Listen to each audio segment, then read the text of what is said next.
Estábamos arribando al final del mar, Luquino, que no quedaba en los aferrados puertos.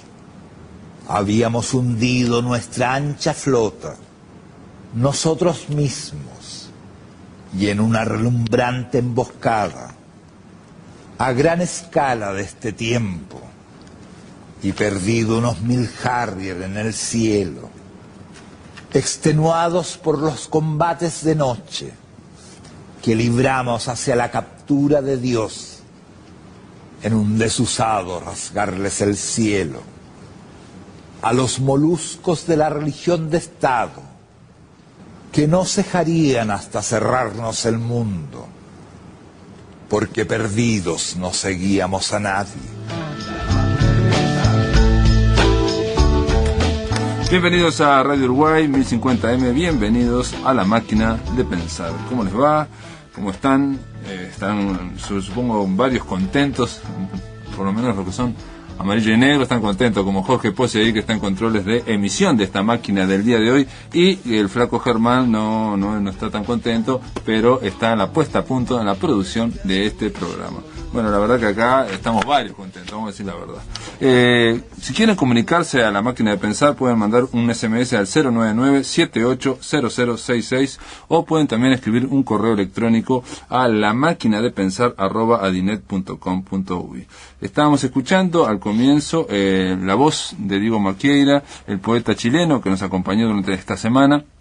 No, en realidad la voz era de otro gran poeta chileno, Raúl Zurita, uno de los grandes poetas de los 80, junto con Maquieira, que estaba leyendo un poema de Maquieira llamado Desenclipse del Firmamento.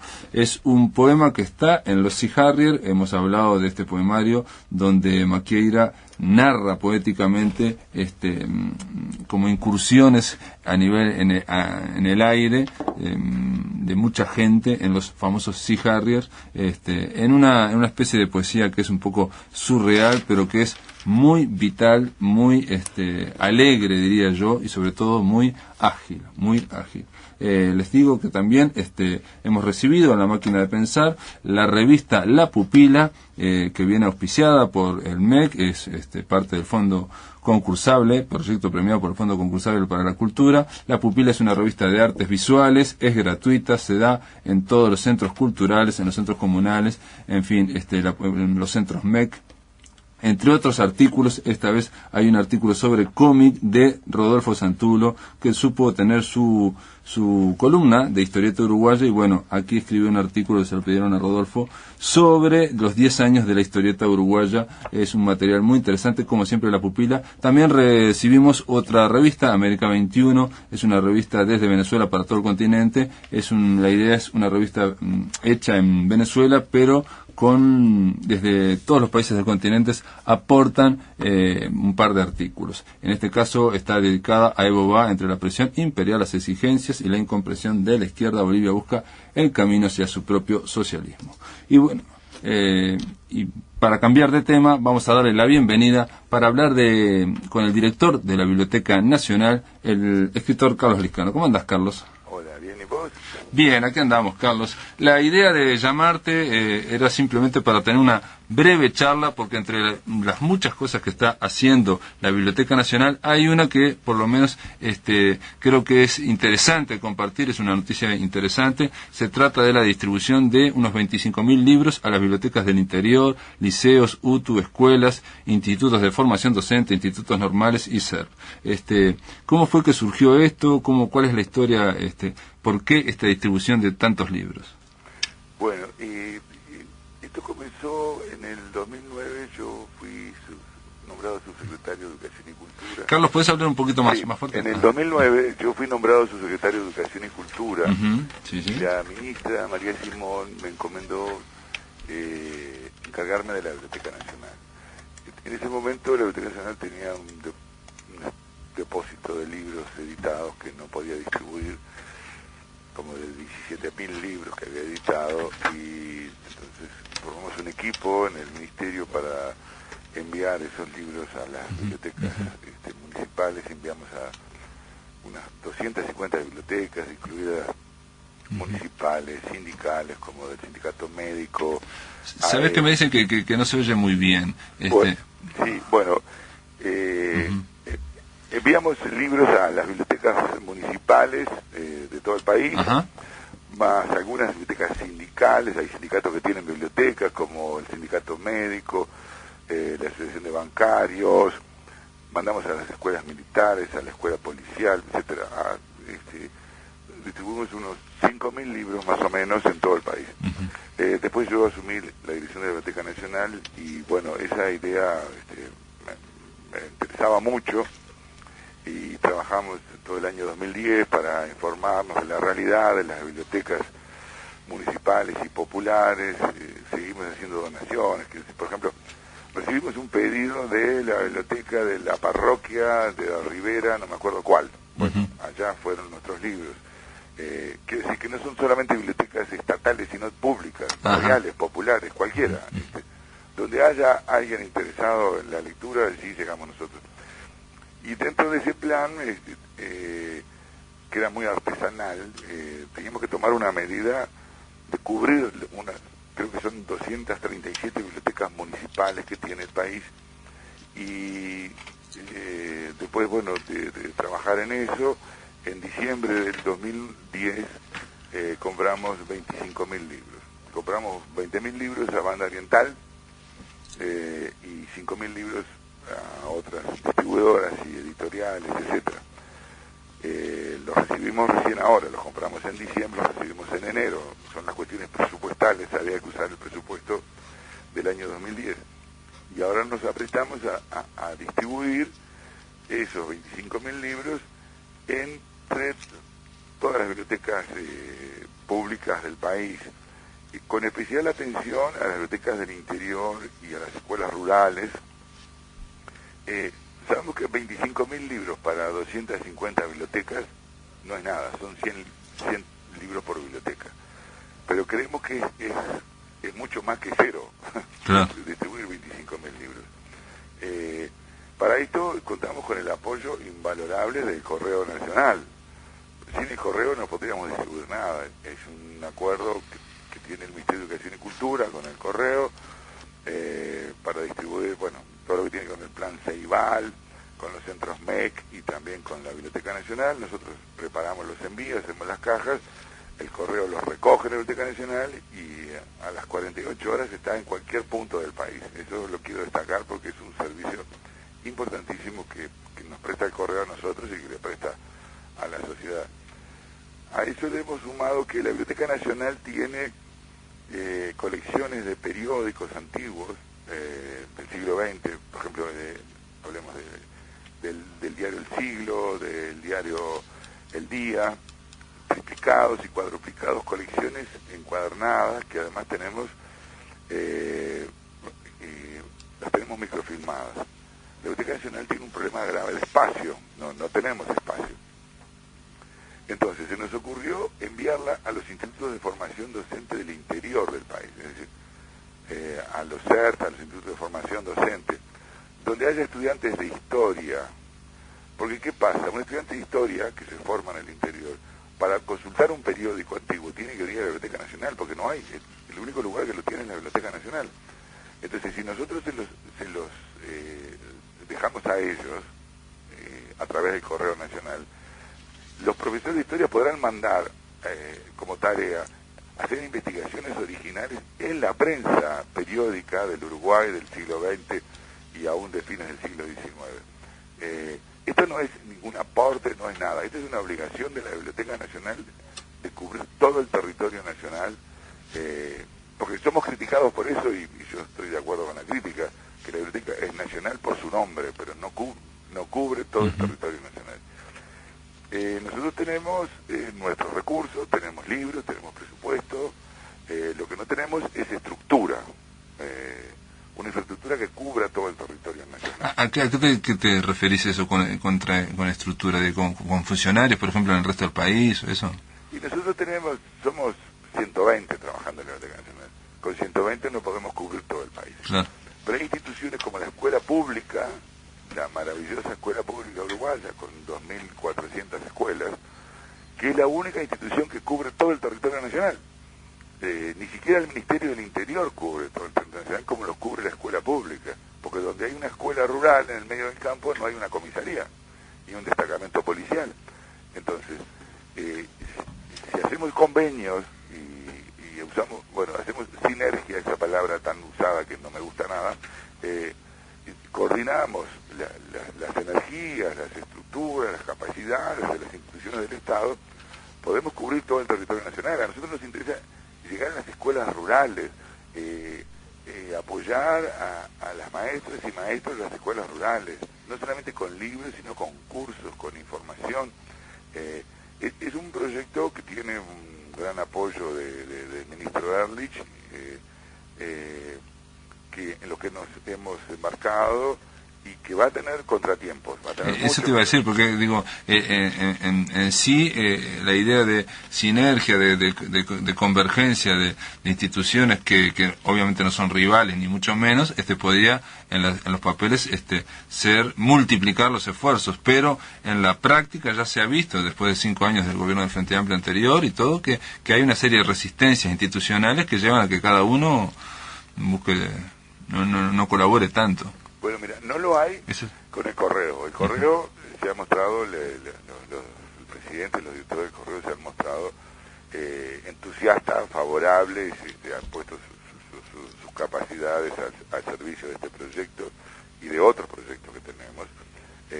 No lo hay desde el punto de vista político de parte del ministro, y nosotros tenemos un gran entusiasmo y sabemos que vamos a encontrar dificultades, pero no podemos paralizar proyectos pensando en las dificultades que vamos a encontrar. Bueno, cuando aparezcan las dificultades las vamos a resolver.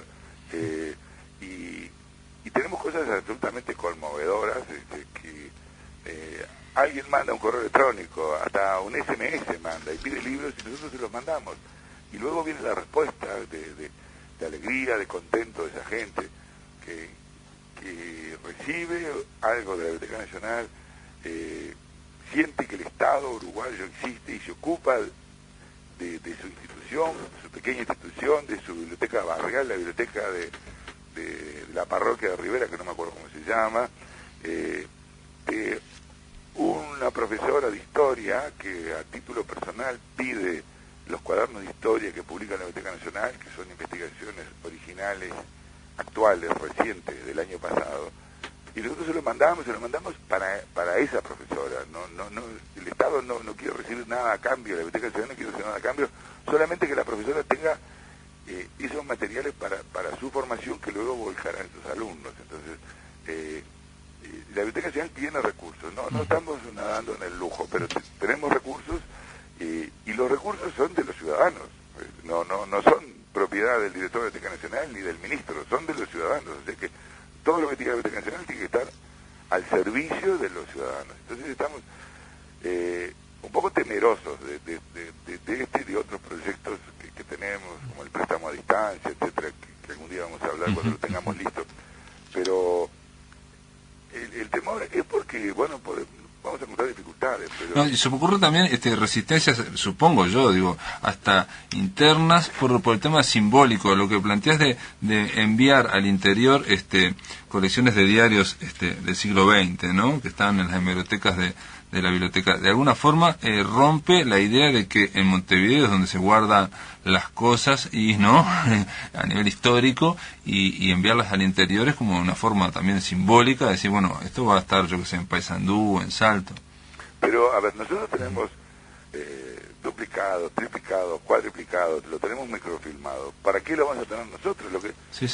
La función es que lo tengan aquellos que lo van a utilizar, los estudiantes de historia, pero también puedo imaginarme de letras, los estudiantes de magisterio que quieren hacer consultas en la prensa periódica del momento, y que si no tienen que venir a Montevideo, y de verdad que algunos nunca vienen a Montevideo, sí. Su carrera allí. Entonces, ¿por qué retasearles esta posibilidad? Que es patrimonio de los uruguayos, no es patrimonio de la Biblioteca Nacional. Sí, son como quizás inercias, pero que vienen desde hace 180 años más o menos. Y vos, por ejemplo, al plantear estas cosas, no tuviste grandes resistencias. Esto ya se va a hacer en breve tiempo. Se va a hacer en correo del año 2011. Estamos en coordinación con Codicen, con la consejera Edith Moraes, con el Consejo de Enseñanza Inicial y Primaria, porque hay recursos que tiene el Consejo de Primaria, recursos económicos, posibilidades económicas que tienen que ver con la burocracia del Estado en cuanto a sus recursos económicos, que nosotros no tenemos y que ellos lo tienen. Ahora, ellos no tienen los materiales que nosotros tenemos.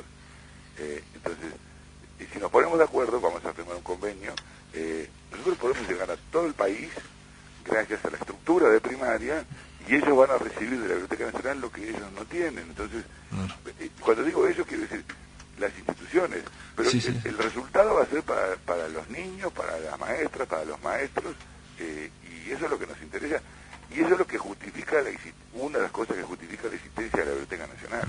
Sí, aparte los libros, digo, no solo se distribuyen, sino después ya se sabe que caminan, digamos, caminan, si están en biblioteca no caminan mucho, pero digo, en el sentido de que un libro lo sacás de Montevideo y siempre va a tener vida en otro lado. La verdad que me parece notable, me parece que es una noticia que no ha tenido la recepción que se merece, pero supongo que la va a tener. 25.000 libros a las bibliotecas del interior no es poca cosa a lo largo de un año. Aunque le pueda parecer poco porque son 100 libros por biblioteca, pero bueno, estamos en trámite por comprar 100.000 libros. Quiero aclarar una cosa, que comprar 25.000 libros en Uruguay no es tarea fácil. Uno no puede ir a decir si compro 25.000 libros. Nosotros tenemos que trabajar para comprar 25.000 libros. Y una cosa más que quiero decir, bueno, a los oyentes de este programa, que pidan a la Biblioteca Nacional, que pidan libros, que pidan lo que necesiten, por correo electrónico, por teléfono, por carta, que pidan las maestras, los profesores, los docentes, que pidan. Nosotros estamos en nuestra tarea atender los pedidos de los ciudadanos, fundamentalmente de los docentes, de los maestros, de los profesores que lo pidan, y nosotros trataremos de cumplir, pero también atendemos las bibliotecas de Ciudad de la Costa. Es privada, porque es un grupo de vecinos, del Piñeiro del Campo. Atendemos esas cosas porque las bibliotecas son bibliotecas antes de ser públicas o privadas, ¿no? Bueno, muy bien, Carlos Liscano, director de la Biblioteca Nacional. La verdad que es una linda noticia. Supongo que en breve habrá también otras novedades de la Biblioteca Nacional, y bueno, ya te estamos invitando para que vengas por la máquina de pensar ahí y conversar más en extenso de estos temas. Dentro de un par de meses quiero decir hablar del préstamo a distancia. La Biblioteca Nacional va a comenzar por primera vez en su vida a prestar libros a todo el territorio nacional por correo financiado. El envío y la devolución por la Biblioteca Nacional, es decir, por el Estado uruguayo. Muy bien, esa es una gran noticia, pero vamos a desarrollarla en otro momento. Te mando un abrazo. Y saludos a tus oyentes. En el aire de Radio Uruguay, La Máquina de Pensar.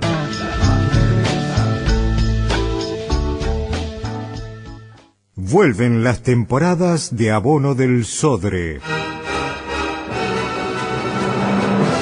Desde el lunes 14 se pondrán a la venta en los auditorios Nelly Goitiño y Adela Reta los abonos para la temporada de cámara 2011.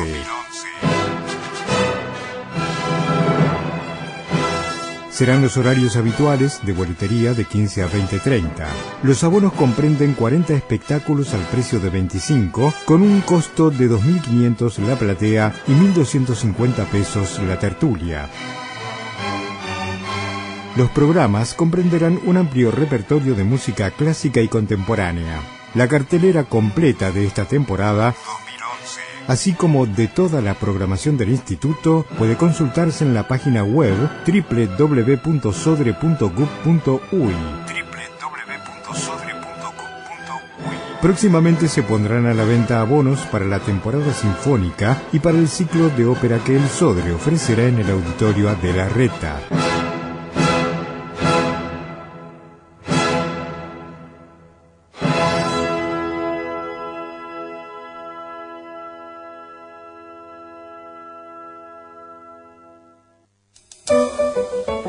La noche se llena de radio. Se llena de radio. Antunes, Martel, Romano, Cardoso, Miliónico Desde las 21 hasta el final del día, Visión Nocturna.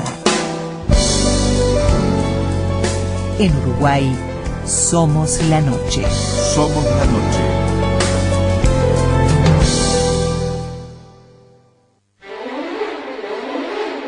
Un tranvía llamado Deseo. Por el Ballet Nacional del Sodre. Del 18 al 29 de marzo, el Ballet Nacional del Sodre ofrecerá en el Auditorio de la Reta el primer estreno de la temporada 2011, bajo la dirección del maestro Julio Boca. Se trata de un tranvía llamado Deseo, creación del coreógrafo argentino Mauricio Weinroth, en versión libre de la obra homónima de Tennessee Williams, con música de Bela Bartók. Las localidades se encuentran a la venta en la red UTS y en boletería del Auditorio de la Reta de lunes a domingo en el horario de 15 a 20:30.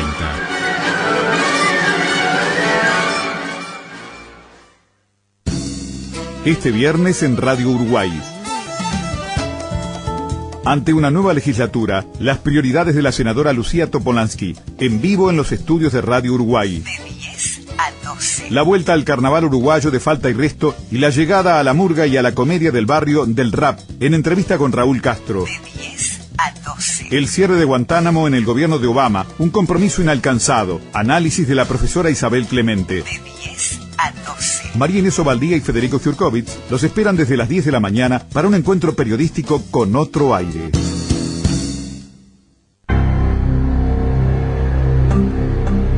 Somos Radio Uruguay, 1050 AM, Montevideo, Uruguay, con su repetidora 103.9 FM en el departamento de Colonia.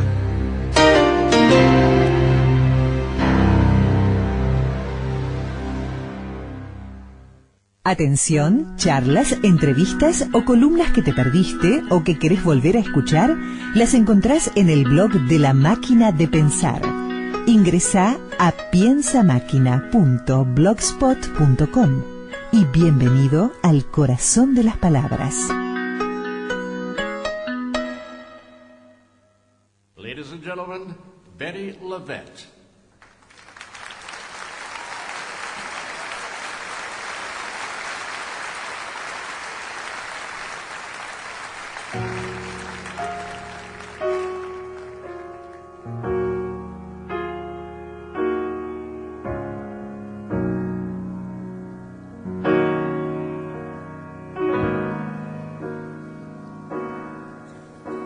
Only love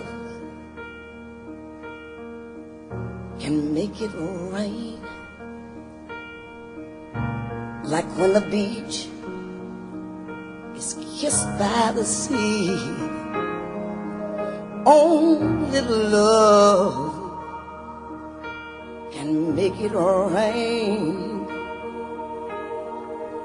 like the sweat of two lovers laying in the fields. Love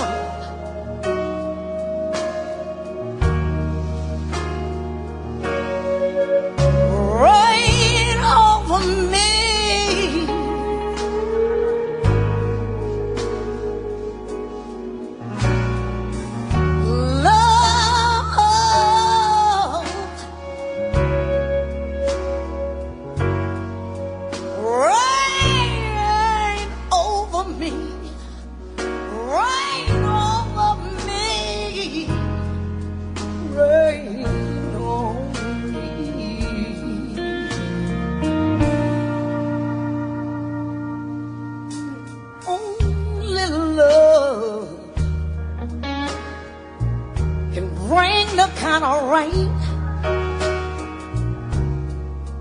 That makes you yearn all the way up to the sky.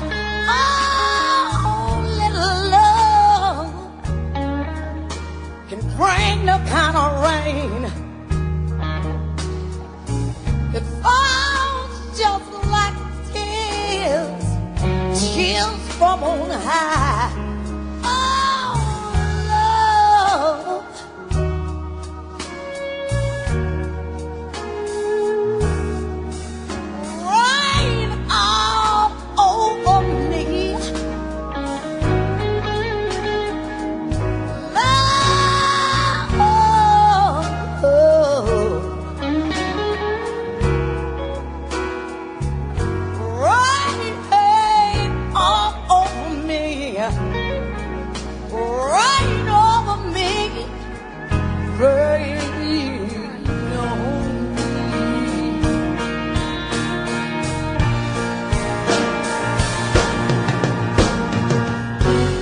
a dry and dusty road, when we're apart and I'm all alone.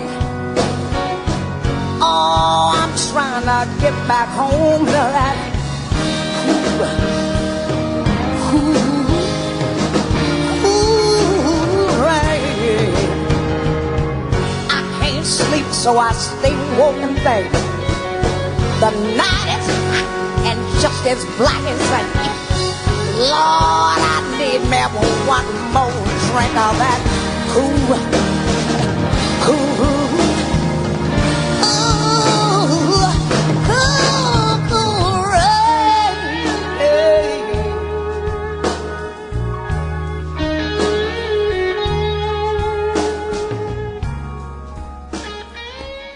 Love or Rain or Over Me, está difícil este título.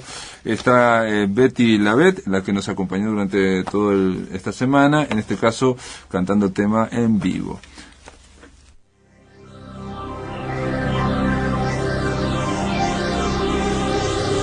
A un clic de la Aleph. Nos subimos al mangrullo de la máquina para escrutar el horizonte virtual. A un clic de la Aleph. Fernando da Rosa nos invita a buscar nexos, vínculos y cruces entre la cultura, las tecnologías y la comunicación. A un clic de la Aleph.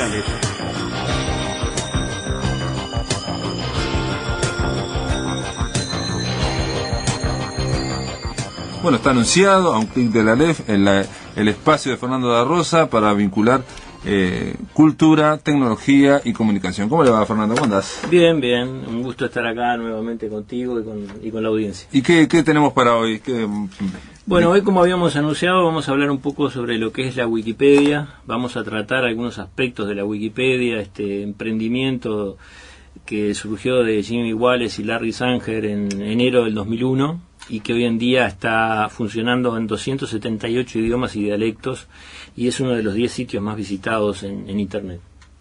La Wikipedia, que incluso ya generó hasta un verbo, ¿no? Wikipedial o cosas así, ¿no? O sea que la persona que es usuaria de Internet en estos años vio que desplazó a todas las enciclopedias que había, ¿no? O sea, hace 5 años atrás se hablaba mucho de la Encarta, la gente compraba, la instalaba, ahora eso ya... Exacto, ocupó un lugar y es un lugar que importante y creo que vino para quedarse. Había muchos que cuando apareció la Wikipedia pronosticaban su pronta desaparición porque principalmente se basa en trabajo voluntario y la práctica demostró que no fue así, sino que es una realidad y es una realidad importante. Si nosotros vamos a cómo funciona la Wikipedia, nosotros tenemos que tiene 39 personas rentadas que cobran por su trabajo y el resto es en base a voluntarios, ¿no? Esa era la fortaleza de la Wikipedia, lo que explica ese desarrollo que ha tenido impresionante, el voluntariado de gente, llenándola de contenidos, pero también en su momento se planteó que era la debilidad, ¿no? O sea, esos voluntarios, se puede manipular o se puede poner versiones de la información y de hecho se hablaba de Humberto Eco, por ejemplo, la criticó en su momento, hasta hace poco, ¿no? Por la poca confiabilidad o por lo menos que no es tan confiable como una enciclopedia que ha sido editada como la británica, Enciclopedia Británica. Bueno, de todo eso vamos a hablar hoy en detalle, ¿no? Uno de los datos interesantes y curiosos es que el artículo más antiguo de la Wikipedia fue creado el 16 de enero del 2001 y el texto hacía referencia a Inglaterra, Estados Unidos y Uruguay. O sea que Uruguay apareció en el primer artículo en el artículo de prueba, digamos, en el primer artículo que se escribió cuando se puso en línea, ¿no? Y sus inicios fueron en realidad con otra enciclopedia. La Wikipedia empezó como Nupedia. Era una enciclopedia que se basaba en tener gente de determinado nivel que escribía y no era una enciclopedia como es hoy en día la Wikipedia abierta a todo el mundo. Y se creó una wiki para ayudar a trabajar sobre los artículos de la Nupedia. Y esa wiki, que se llamó Wikipedia, fue la que dio origen, porque entró a funcionar mucho más rápido que Nupedia y muy bien, fue la que dio origen a la Wikipedia que conocemos hoy en día. Hay una serie de estamentos o de personas diferentes en la Wikipedia. Están los bibliotecarios y hay una candidata uruguaya? Bueno, yo creo que tenemos probablemente varias candidatas y candidatos, pero sí hay una uruguaya que trabaja mucho en mantenimiento y que yo podía pronosticar que va a ser posiblemente una futura bibliotecaria con la cual nosotros estuvimos hablando y la entrevistamos. Yo me puse en la posición de alguien que no sabe nada de la Wikipedia, justamente para poder preguntarle y incursionar un poco en esto. Vamos a ver varios fragmentos de esta entrevista. La primera, vamos a ver, le preguntamos cómo era que se organizaba la gente para trabajar, todos esos voluntarios dentro de la Wikipedia, y existen una serie de categorías dentro de esos voluntarios, y también le preguntamos cómo es que se puede seleccionar un artículo como destacado, como bueno. Bueno, vamos a pasar a oírla. Tenemos primero los usuarios no autoconfirmados, que son los que no, las IP y las que tienen menos de 50 ediciones, menos de 4 días. Después tenemos los usuarios autoconfirmados, que son los que tienen más de 4 días en Wikipedia y más de 50 ediciones. Los usuarios autoverificados, que son los que tienen ya, que fueron aprobados por los bibliotecarios. Incluso a veces algunos editores, como son muy buenos editores, ni siquiera se les pide que vayan al tablón, se les otorga el flag. Eso es como un regalo, digamos, de parte del bibliotecario.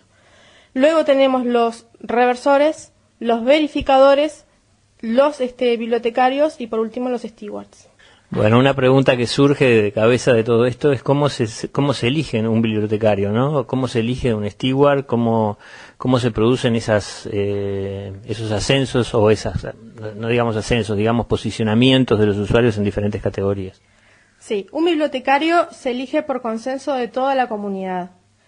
En general se lo postulan otros usuarios, y si son bibliotecarios mejor, debido a que, bueno, ven cómo se desarrolla, cómo es su manejo de las políticas, cómo se maneja frente a otros usuarios, cómo es su comportamiento, cómo escribe, cómo borra, ¿verdad? Y entonces se postula. La postulación dura 15 días y ahí se puede votar a favor o en contra. Después que se alcanza el 75% de los votos, queda elegido automáticamente como bibliotecario. También puede ser rechazado, por supuesto, ¿no? De la misma manera funcionan los stewards, solo que para elegir un steward hay que tener una cuenta global en Wikimedia, en todos los proyectos de Wikimedia. Bueno, entonces tenemos claro de qué manera es que se estructura la Wikipedia, ¿no? Ahora, las categorías estas que tú me decías de reversor y verificador, ¿cómo es que se llega a esa categoría? A esa categoría se llega de una manera diferente que el bibliotecario, ¿no? Hay una sección que se llama el tablón de los bibliotecarios, donde uno puede pedir lo que se llama el flag, ¿sí?, de reversor o el flag de verificador.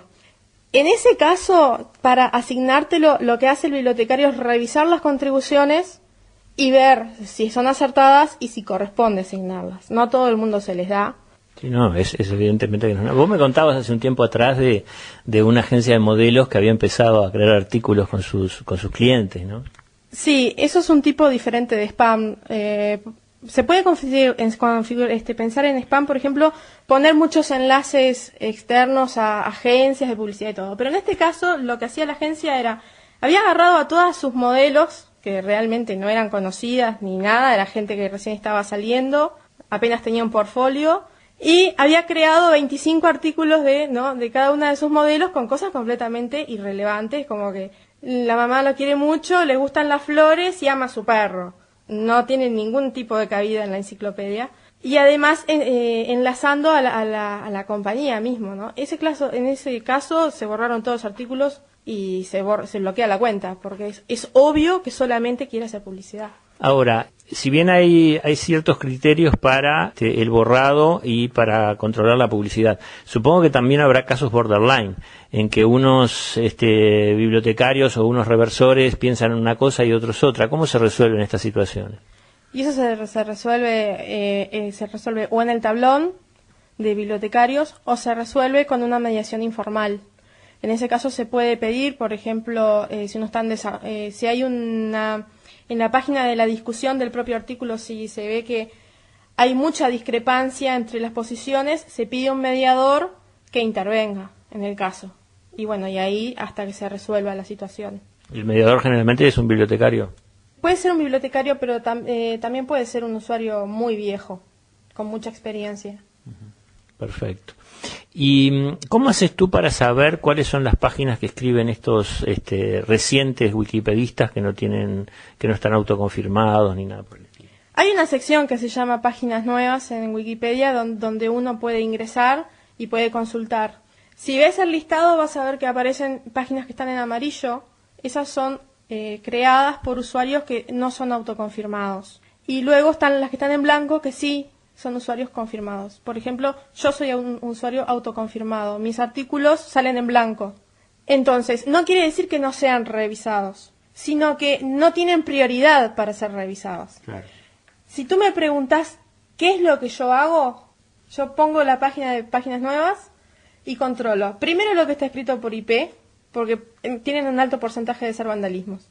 Después lo que fue creado por el asistente de artículos, que es una herramienta fantástica que desarrollaron hace un año en Wikipedia en español y que te ayuda a crear artículos, pero entonces hay gente que igual escribe cosas que no debe escribir, más allá de que el asistente les dice que eso no es correcto.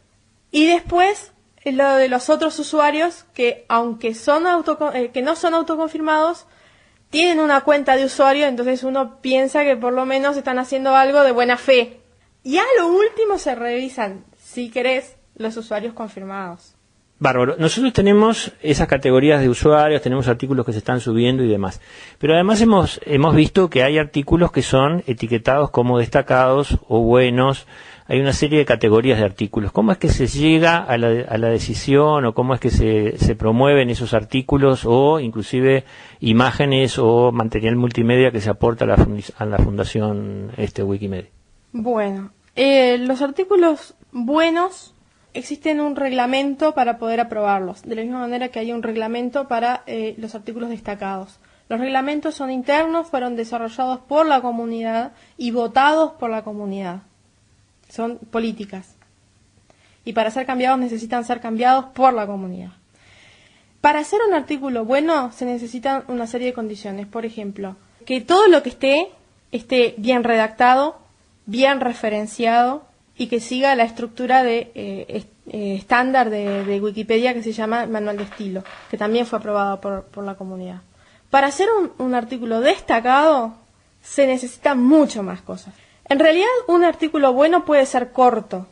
Un artículo destacado no, porque se supone que el artículo destacado debe ser completamente exhaustivo acerca del tema, que debe estar escrito con un prosa hasta brillante.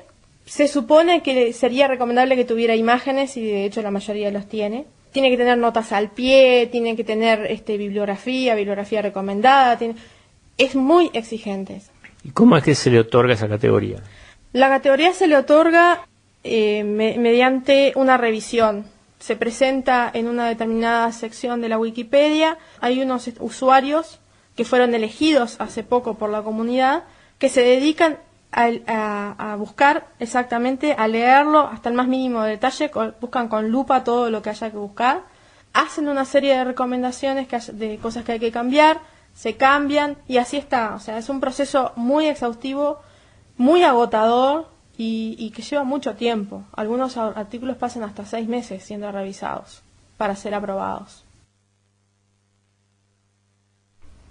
Muy bien, estábamos escuchando a una candidata a bibliotecaria uruguaya de Wikipedia. Ella es Andrea Massa. Después de la pausa, continuamos aquí en La Máquina de Pensar. En el aire de Radio Uruguay, La Máquina de Pensar.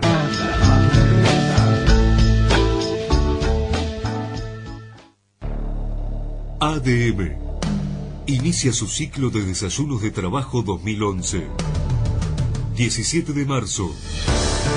Economistas Isaac Alfe, Javier de Aedo y Gabriel O'Donnell. 30 de marzo. Presidenta de Antel, ingeniera Carolina Cose. 8 horas. Club de Golf del Uruguay. Reservas 2-902-5611 extensión 117.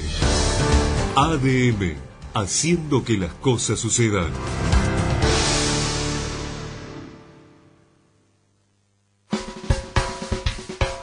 La diáspora uruguaya y sus historias.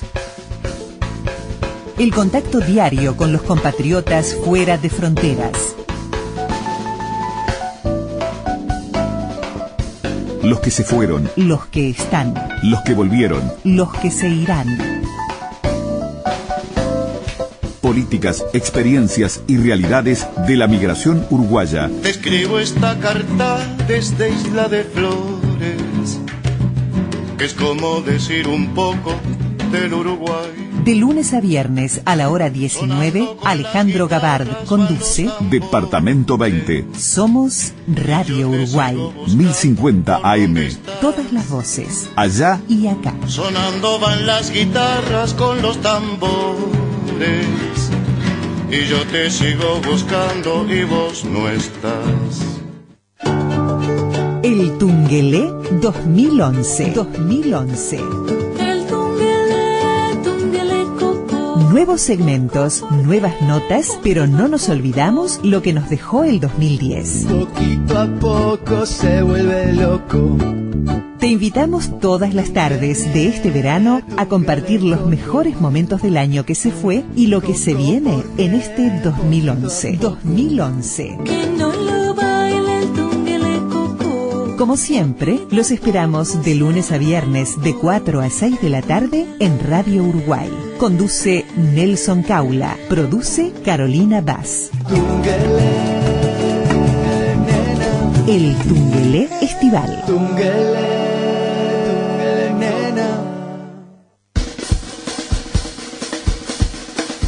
Los domingos de 9 a 11 en Radio Uruguay, Luis Marcelo Pérez nos convoca a disfrutar de las anécdotas, reflexiones y de la sensibilidad de los creadores de nuestra cultura en El Mural. Los domingos a las 9, El Mural.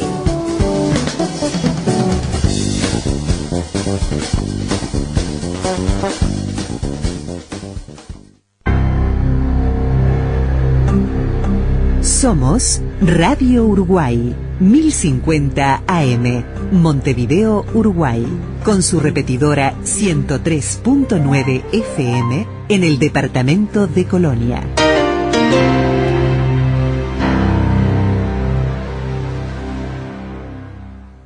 Atención, charlas, entrevistas o columnas que te perdiste o que querés volver a escuchar, las encontrás en el blog de La Máquina de Pensar. Ingresá a piensamáquina.blogspot.com y bienvenido al corazón de las palabras. Bueno, volvemos aquí a La Máquina de Pensar. Estamos en este espacio de Fernando da Rosa dedicado a la cultura y la tecnología y la comunicación. Estamos hablando de la Wikipedia. Escuchábamos en el bloque anterior a Andrea Massa hablar sobre cómo funciona Wikipedia. Yo te confieso, Fernando, que vi que había muchas palabras que son como de una jerga, que son de un lenguaje propio de informático. Por ejemplo, ella hablaba de los reversores, hablaba de un flag, hablaba del tablón. Claro, el reversor es una categoría de usuario que otorgan los bibliotecarios justamente para poder revertir casos de vandalismo en una página de una manera muy fácil. El caso del flag es una marca, o sea, al usuario se le pone una marca que le da determinados derechos dentro de su trabajo como wikipedista. La categoría de autoverificados, reversores y verificadores, que lo que hacen es lo que la palabra indica. Sí, ¿no? Autoconfirmados, creo que decían, ¿no? Autoconfirmados, eso es una cosa relativamente automática. Una vez que tú tenés más de 4 días o 50 ediciones realizadas, pasas a la categoría de autoconfirmados. O sea, quiere decir que Wikipedia te tiene un poco más de confianza que si no hubieras publicado nada, digamos, ¿no? Exacto. En cambio, ya los autoverificados son aprobados por el bibliotecario debido a que han hecho mucha contribución y ha sido buena, y los reversores y los verificadores también. En general hay una propuesta de un bibliotecario y se resuelve, ¿no? En el caso de los bibliotecarios surgen por votación de los wikipedistas, generalmente a propuesta de otro bibliotecario. No hay muchos bibliotecarios, decías vos, ¿no? En español, por ejemplo, decías 39 o algo así, ¿no? No, bibliotecarios en español hay unos 180, pero activos hay unos 90. Ajá. O sea que frente al 1.700.000 usuarios de la Wikipedia en español, es un trabajo bastante fuerte el que tiene el bibliotecario, que generalmente es ayudado por los integrantes de estas otras categorías que vimos antes. Y después están los steward, que están por encima de todo y trabajan en la Wikipedia, no en español, ni siquiera en la Wikipedia, sino en todos los proyectos de la Fundación Wikimedia, que son muchos. Pero un dato interesante de la Wikipedia es la cantidad de artículos que tiene. Y la Wikipedia en inglés en este momento tiene 3.578.000 artículos, superando a la enciclopedia que hasta ahora mantenía el récord de mayor cantidad de artículos, que era la enciclopedia John Cledadian, ¿no? La enciclopedia John Cledadian es interesante porque es una enciclopedia que fue desarrollada en el 1407 a pedido de un emperador chino, el emperador Zhongle, y trabajaron 2.000 eruditos en esa enciclopedia, que contenía 22.877 volúmenes manuscritos en 11.095 libros, de los cuales hoy sobreviven solo 400. Lamentablemente esa enciclopedia fue destruida por los avatares de China en distintas épocas y en distintos momentos, ¿no? Pero sí se sabe el volumen que tenía esa enciclopedia. Bueno, hoy en día la Wikipedia en inglés prácticamente la duplica, ni hablar si sumamos la Wikipedia en todos sus idiomas. El español está en el 7º lugar con 733.994 artículos, pero es la 4ª más visitada. Fíjense qué interesante, o sea, si bien no es la 4ª en cuanto a cantidad de artículos, es la 4ª más visitada. Eso habla también de un posicionamiento, una actitud frente a la Wikipedia, ¿no? O sea, mucha gente consultando, pero no tanta vertiendo contenido. La enciclopedia, Wikipedia es una enciclopedia de contenido libre que todos pueden editar, dice, bueno, que todos pueden editar hasta cierto punto, ¿no? Pero bueno, la idea es que la mayor parte de la gente pueda colaborar. Una vez escuché a un especialista en Wikipedia porque se hacen grandes discusiones internas, y él decía que Wikipedia era una gran idea, pero como todas las grandes ideas se precisa gente militando, gente colaborando, y que a veces falla en esa parte, digamos, ¿no? O sea, con respecto al gran esfuerzo. Entonces él lo comparaba con otros movimientos o procesos políticos que ya conocemos, ¿no? Es decir, cuando todo hay una gran idea, pero en realidad lo que falla es que hay no tanta participación para sostener esa gran idea. Bueno, en este caso no está fallando, sino que se está corroborando día a día que la idea funciona y que anda muy bien. Se siguen incorporando wikipedistas, siguen wikipedistas trabajando en estas distintas categorías y llevando la Wikipedia adelante. Vamos a ver ahora una entrevista a un wikipedista nuevo, justamente, a diferencia de Andrea Massa, que es una wikipedista que trabaja mucho en mantenimiento y que tiene ya mucha experiencia en la Wikipedia. Vamos a ver ahora un nuevo wikipedista, Juan Carlos Anselmi, que es bueno, vamos a oírlo a él y que él nos cuente un poco su experiencia con la Wikipedia. Mi experiencia como wikipedista es relativamente buena. Por supuesto, a las 3 o 4 primeras intervenciones y artículos infringía alguna de las normas, digamos, pero rápidamente los compañeros me adiestraron al respecto y, digamos... Eso suele suceder. A todos los que empiezan a trabajar en la Wikipedia les pasa de cometer algún error y que los propios wikipedistas los ayuden a solucionarlo. Claro, porque, por ejemplo, yo puse una información que estaba bien seguro que era cierta, pero omití poner la referencia, ¿verdad? Digamos, tal vez inclusive por pereza o por no saber bien cómo se ponía la referencia. Y entonces, claro, me revirtieron. Posteriormente, digamos, pude rehacer mi intervención en forma más completa. Y eso me llevó, por ejemplo, a leer en profundidad las normas, inclusive las escribí y tengo un blog en que trato de orientar dentro de mi nivel a las personas que recién se integran, dándole con mucho detalle cómo es para fijarse un nombre de wikipedista, cómo hay que hacer la página de usuario si se quiere hacer, cómo poder intervenir en un artículo para poder dejar marcada una duda o una corrección, ¿verdad? O sea que dentro de la Wikipedia es importante incluir referencias para que quede claro de dónde son las fuentes de la información que se incluye. En tu caso personal, además del tema de citar las fuentes, ¿nos podrías contar un poco cuál es tu formación específica? ¿Cómo no? Yo me recibí de ingeniero acá en la Universidad de la República, posteriormente fui a hacer una maestría y un doctorado en estadística matemática en Francia, por lo tanto soy prácticamente bilingüe, a pesar de que en la Wikipedia en francés no he intervenido. Digamos, por cierto, yo no puedo afirmar esto, pero las páginas y los resultados estadísticos que yo he observado han hecho una calificación de calidad de Wikipedia frente a la enciclopedia británica, por ejemplo, que debe ser lo mejor en enciclopedias que ha existido en el mundo entero, porque es gente muy seria, evidentemente, y finalmente han llegado de que, digamos, el número de errores que ambas enciclopedias tienen es relativamente similar y tal vez inclusive es menor en el caso de Wikipedia, pero por otra parte, Wikipedia tiene algo extraordinario, y es que, por ejemplo, uno accede a la ficha de cualquier personaje que está vivo y fallece, y a las 2 horas ya está la información que el individuo falleció y de qué falleció, y que por lo general es una información fidedigna. ¿Y eso por qué pasa? Digamos, bueno, lo que pasa es que hay muchos wikipedistas, y los wikipedistas por formación o por interés o por lo que sea, han tomado 3, 4, 5, 20 docenas de artículos de Wikipedia y los supervisan cada tanto y tienen placer en poner allí la información para colaborar con todos y para beneficiarse indirectamente de lo que hay en Wikipedia. Además es un emprendimiento gratuito, no tiene prácticamente que inscribirse tampoco, es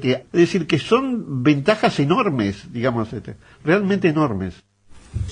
Bueno, sí, esa es la visión de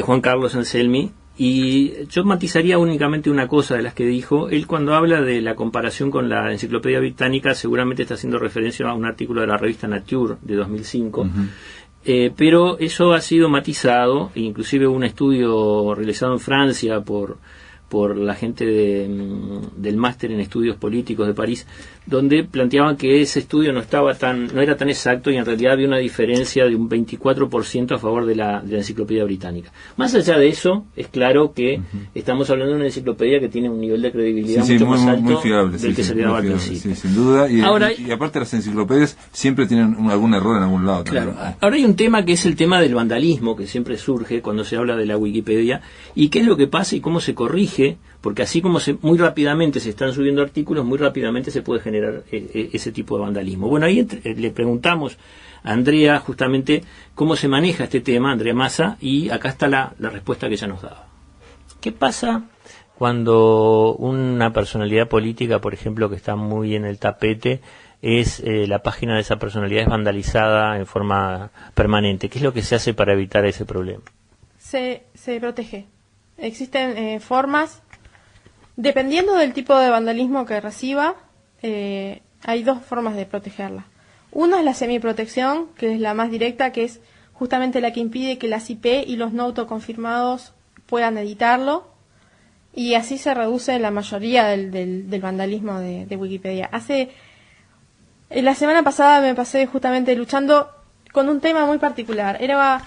Se llama Luis Moreno, el muchacho, era un jugador de fútbol, no recuerdo de qué país, que le había dado una patada a una lechuza en la cancha, ¿sí? Era imposible, cada 3-4 minutos tenías un vandalismo, groserías de todo tipo. La página de discusión del artículo tuvo que ser destruida varias veces debido al contenido, porque claro, había mucha gente muy ofendida.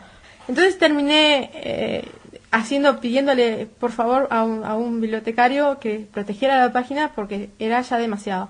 Entonces después empezaron a sumar usuarios que sí eran autoconfirmados, que podían editar la página, pero que también de alguna forma también estaban haciendo vandalismo, porque estaban poniendo opiniones, ¿no? Y ninguno ponía ninguna referencia. Entonces, en ese caso particular, que es intenso, que es polémico, más que nunca hay que respetar una política que tiene Wikipedia, que se llama la política sobre biografías de personas vivas, que dice que si algo es político tiene que estar referenciado. Yo puedo decir, no sé, fulanito tiene un programa de radio horrible, es una basura, todo lo que quiera.